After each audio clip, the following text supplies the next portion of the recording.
Happy 2020. It's here. It's ready.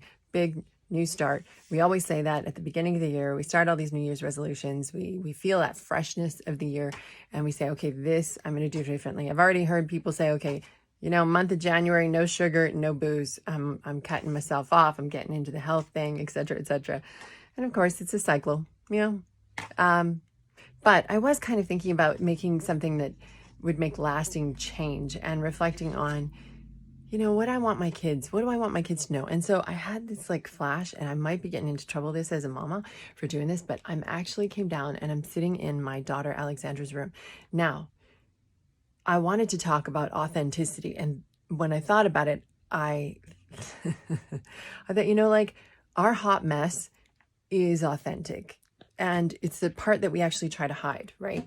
And I don't know why we try to hide that, honestly, because everybody has a part that's a little bit of a hot mess, right? And your job is just to kind of be less of a hot mess than you were yesterday. So I brought you down into my daughter Alexandra's hot mess. And I just want to give you a peek. Here's her anatomy, posters on the door. She's a primary care paramedic at 21. I'm very proud. And then she's got her jacket up here, and she's got all this clutter on the top of this bunk bed that was supposed to be turned into a couch on the bottom, but no, it's really just a storage pile.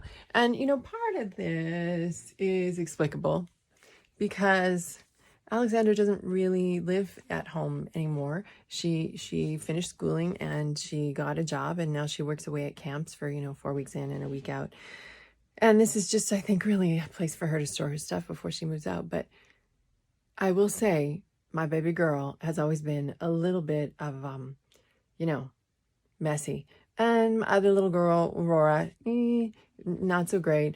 Her brother, not so great. So then as a mom, you go, wait a minute, there's a pattern here. Oh yeah, that's my hot mess. Because I wasn't very good at establishing routine with the kids when they were young. Now I get up and I make my bed first thing every single morning. Did I do that when the kids were young? No, I didn't. So I didn't instill these things in my children to, when you use something, put it away right away.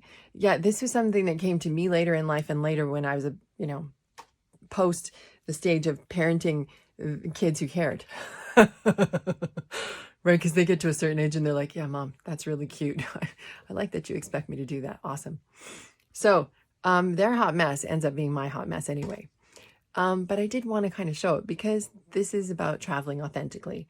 And if there's one thing that I think has made me so much happier in the last couple of years, it's feeling like I'm in my authentic self, that I am moving out of, and I've always kind of gradually moved out of that phase. But in order to do that, I do kind of want to show you some things that there are people that in my life, they really don't believe this is it.